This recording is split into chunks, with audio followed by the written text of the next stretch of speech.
Gonzaga Nation SI, I'm Dan Dickau alongside fellow co-host Adam Morrison, breaking down all things Gonzaga. Today we're going to break down a little bit of this week's games. We're going to talk about Pacific, the Tigers, as well as really what we all want to get to is St. Mary's, the Gales, much improved. Actually, I can't say much improved, much more respected couple weeks into the conference play as early in the year because they're ranked number 22 in the country now. But first, Pacific, new coach Leonard Perry Jr., replacing Damon Stoudemire, who went back to the NBA to coach with the Boston Celtics. I don't know much about Pacific this year because of Leonard Perry Jr. being his first year, but I do know, looking back, I thought Damon did a tremendous job in Stockton. Yeah, I thought he got that program playing hard. They were always a tough out, you know what I mean? And I thought he kind of did the most of what he was given, if that makes sense. It's a tough place to, I think, recruit because of the academic standards, all the stuff we've talked about in WCC, and then, you know, your standard is Gonzaga, which you're comparing yourself to. So I thought he did a nice job of elevating the program, but, you know, once it kind of, you know, didn't happen for him at Arizona, you know, with Tommy Lloyd getting the job, I think going to the NBA was probably his logical move in his mind, like, okay, I'm going to go somewhere that's, you know, more adjusted to winning or however you want to describe it. So, yeah, he did a good job of getting him to a heightened space than they were before, that's for sure. 2-6 in conference. Wow. One of those wins was a surprise to a lot of people who follow the league closely against BYU.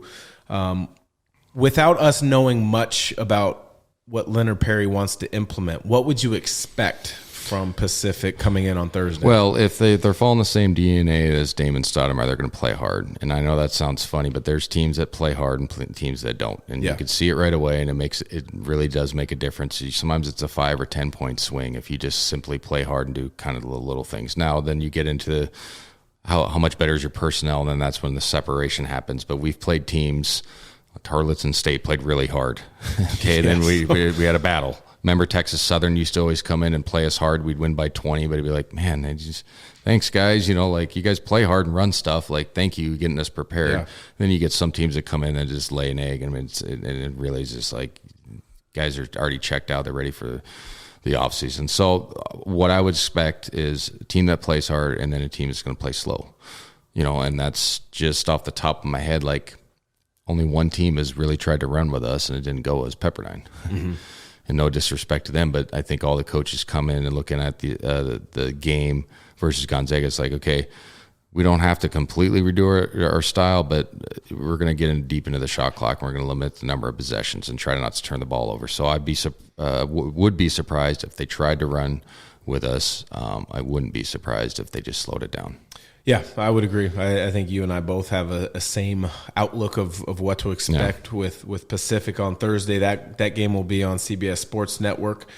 Unfortunately for me, I don't have the call this week. Steve Lapis and Rich Waltz have it, which is actually because I took the week off of games. Wanted to spend some time with family and kind of watch college basketball from a different perspective this week. But I think the game that people are more excited or interested in no disrespect to Pacific, would be St. Mary's. And Randy Bennett always does an amazing job down in Moraga.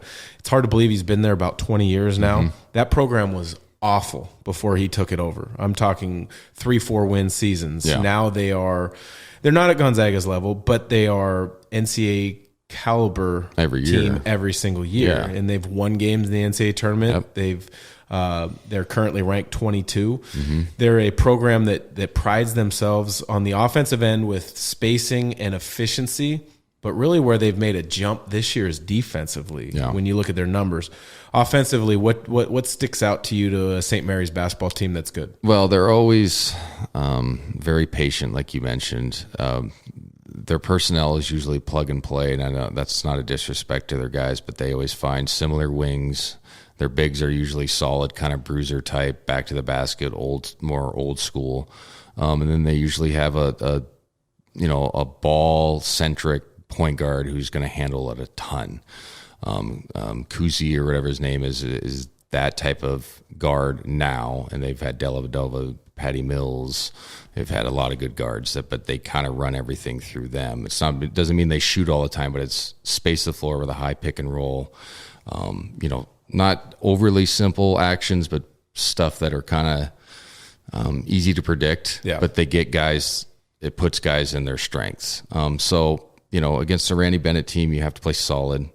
They're going to play hard-nosed defense. They're going to be extremely organized, and they're going to have a plan for Gonzaga because they've played each other so much, so they know the similar actions. So I always look forward to this game just because I have a lot of respect for the program and Randy Bennett as well. I think he's done a fantastic job, and I've ran into him a couple times, calling games in the tunnel, and it's just fun talking to him. He's just a cool dude, and we both didn't like each other at one point, but now it's like cool. You know what I mean? Yeah. So it's like a mutual respect, and he's just a good coach. You're like, I'd play for that guy. You know what I mean? Like, he seems logical, fair, but like he's going to get the most out of you. Yeah. So for a St. Mary's team, you're going to get all those things. And I think Fewy and the staff obviously know that. So they kind of prepare the guys for the right, the right mindset going into this game. It's like, hey man, like you're going to be in for a dogfight. This team will not lay down. And they know all of our actions, and they're going to play slow, but like they're playing slow, but they played slow all year. So it's not like they're like, oh God, we got to figure this out. It's like, no, this is how we play. Yeah. We can score in the 50s and 60s and muck it up a little bit. So I always look forward to this game because it's usually, two contrasting styles. It's funny you mentioned talking to him in the tunnels, and that's one of the fun things I think for both of us is we get to talk to coaches pregame for your radio, my TV broadcast, and get to know them a little bit. But you also get to go back and reminisce in those conversations with coaches. So you mentioned Randy Bennett. He recruited me in high school. So when I was coming out of high school, before I decided to go to UW, Pepperdine recruited me. Yeah. Lorenzo Romar was the head coach. Randy Bennett was his lead assistant. That's awesome. And so I've known those guys since I was 16, 17 years old. That's awesome. And so it's so fun for us to reconnect with coaches in those aspects. Is there a coach in the WCC maybe that you've come across doing the radio stuff that they recruited you? I know you were kind of a hidden gem up in Spokane. There was no recruiting, but like every time I see Lorenzo, we always chop it up for a little bit. Lorenzo's awesome. From his UW versus GU days? Yeah. What's up, man? How you doing? And he's always says some inappropriate, not inappropriate in a bad way, but things we can't repeat on the radio that are good. Yeah. You know what I mean? So I'm just talking about our games. Man, why'd you play like that? You know what I mean? Like, and I just like playing his teams too because he had talent. I mean, his teams were. I mean, those were the UW GU games. Those were peak. Yes. You, Brandon Roy, Nate Robinson, Trey Simmons was good. Bobby Jones was good. Who was their big? Mike Jensen was a good player as well. So and then right after they had. Isaiah Thomas right after Isaiah Thomas. They had Spencer Hawes. Who was the other big? Brockman. You know what I mean? Like, so like those are the heyday years where they were always top of the Pac-12 or close to, and then they had the ability to win NCAA tournament games. But I just like seeing Lorenzo because he's just a cool dude. You know what I mean? He's just, hey man, what's up? You know what I mean? Like, so that's probably the only one. But I wasn't highly recruited. Everybody knows that story coming out of Meade, but. It must be weird seeing guys they're trying to recruit you. Now you're both adults, you know what I mean? So it's like a different deal. Like it's a different conversation. Yeah, exactly. Yeah, it is fun. Well, on that topic of connecting and knowing coaches a little bit differently than an average fan does. Yeah. Too many Gonzaga fans make a big deal about the handshake line between Coach Few and Randy Bennett. Has anybody ever made that comment to you? Yeah, like I've had people ask me, and it's like, sometimes, and coaches know this, like these guys see each other, at the media deals, so they have interaction. They go to the league meetings, and they probably have similar gripes, and they're probably on the same side with certain things. Like, hey, we need to change these things. So like.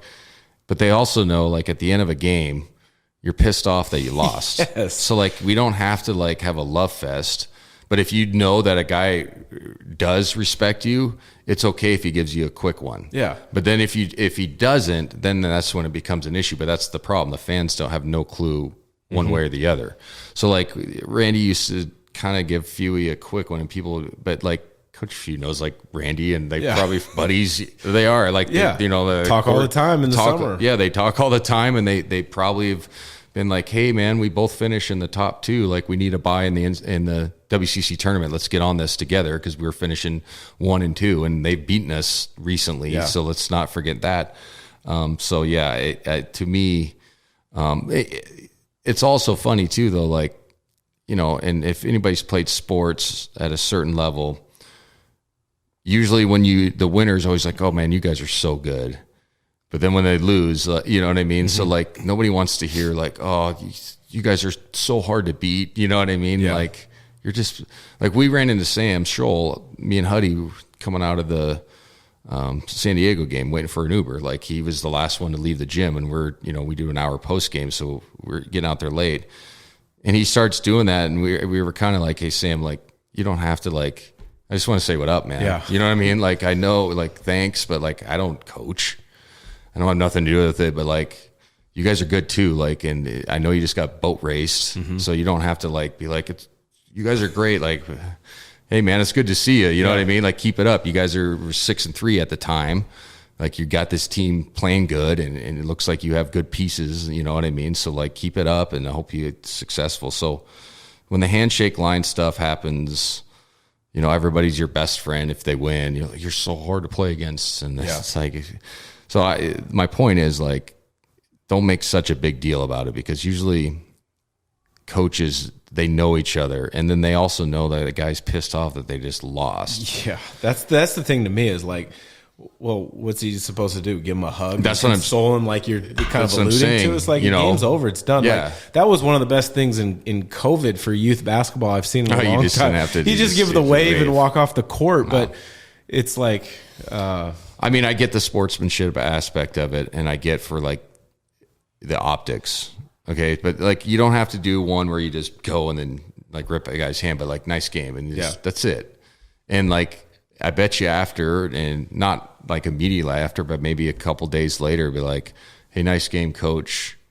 And like they all have each other's number. Yeah. You know what I'm saying? They all talk to each other, like, so like, to me, I think a bigger deal is made about it than it should be, but also it's part of the era we live in. Like you got to create a story too. So I understand where some media outlets would be like, well, look at this handshake, like, well, we don't have to like have a love fest after the game. Like somebody's pissed off. And like I said, if I know you outside of this realm, this handshake line, I know if you really respect me or not. Most 99% of the time, other professionals do respect each other.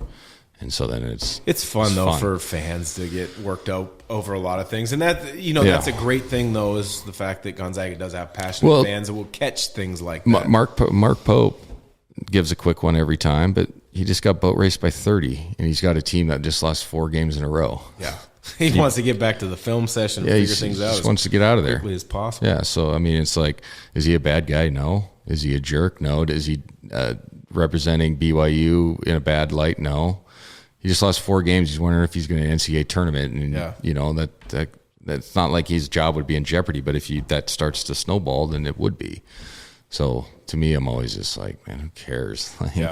I like the NBA deal, especially in the playoffs. Like you said, even home, this regular season games. Oh, see you guys in 2 weeks. Nice game. Yep, exactly. No, I think that could be definitely a necessary step for a lot of college basketball. Just move on. Get to the next one. Well, last question comes from a fan. They want to know, how important is it for Gonzaga to have a 1 seed out west as opposed to Arizona? Because everybody wants to make a big deal about the Tommy Lloyd, Mark Few, Gonzaga, Arizona connection. It's a really good question. I mean, I don't think, personally for me, it would be a terrible thing if we were a 2 seed and vice versa. Okay, but like, I don't think it's going to come to a head right away where, because obviously Tommy's done a fantastic job, and he's going to continue to do. We all knew that.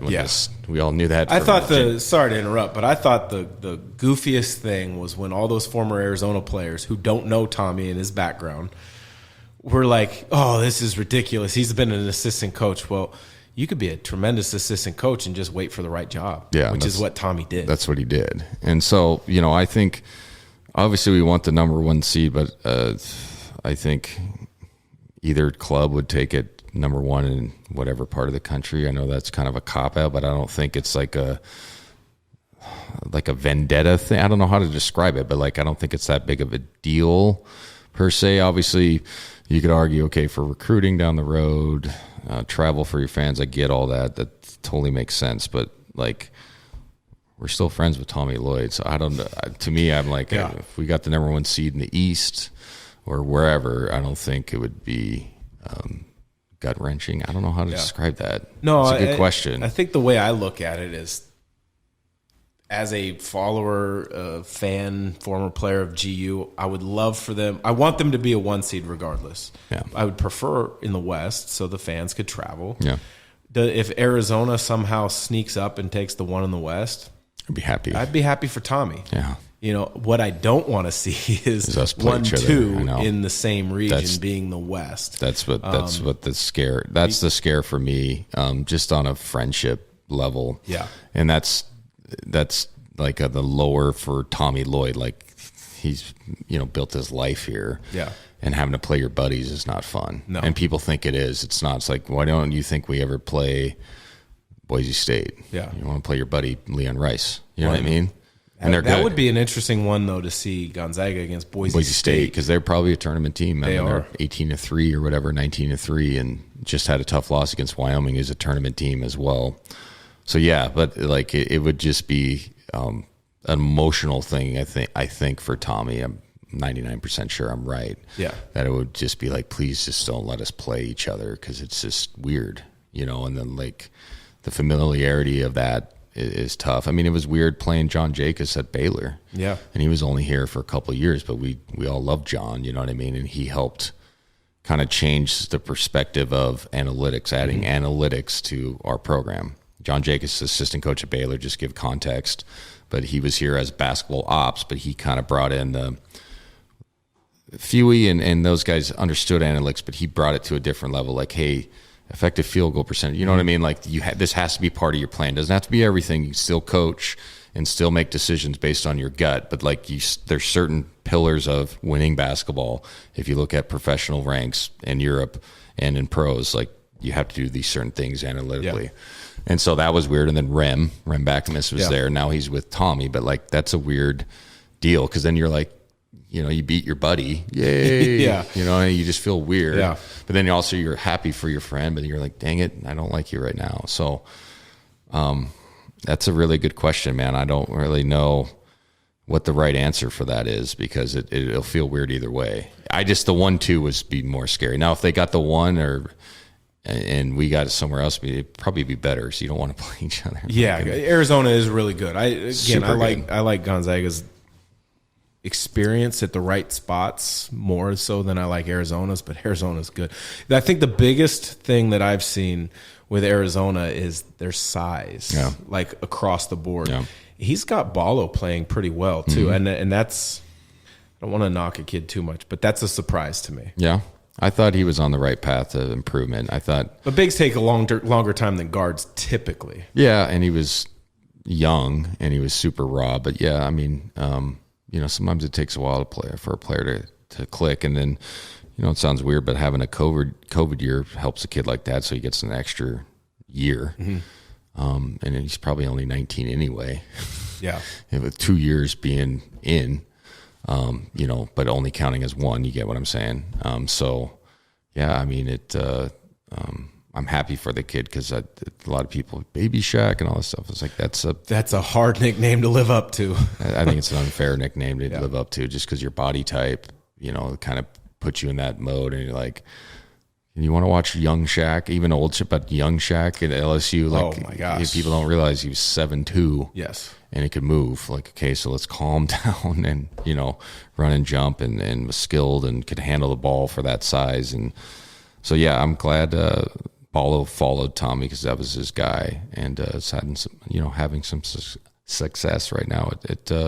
You like when a kid is, not down, but just, people's expectations are too high, and then he finds a change of scenery or whatever and gets in the right spot, then it kind of blossoms. You're just, good for you. I would agree with that because I went through a transfer and it worked wonders for me. Yeah. So sometimes it's all it is. Yeah. A change of scenery, a different venue, maybe a different voice as the head guy. Yeah. You never know. So another great episode. We'll look forward to being back next week. We'll drop 2 episodes. We'll have a bunch of other coverage on Gonzaga Nation SI. Cool. If this will release before the game on Thursday, there's a big guest coming to the game on Thursday. I've heard that. We're not going to ruin it for anybody. No, we're not going to ruin it, but our guys are ready to share when the time's right. Cool. We won't ruin it. Sweet.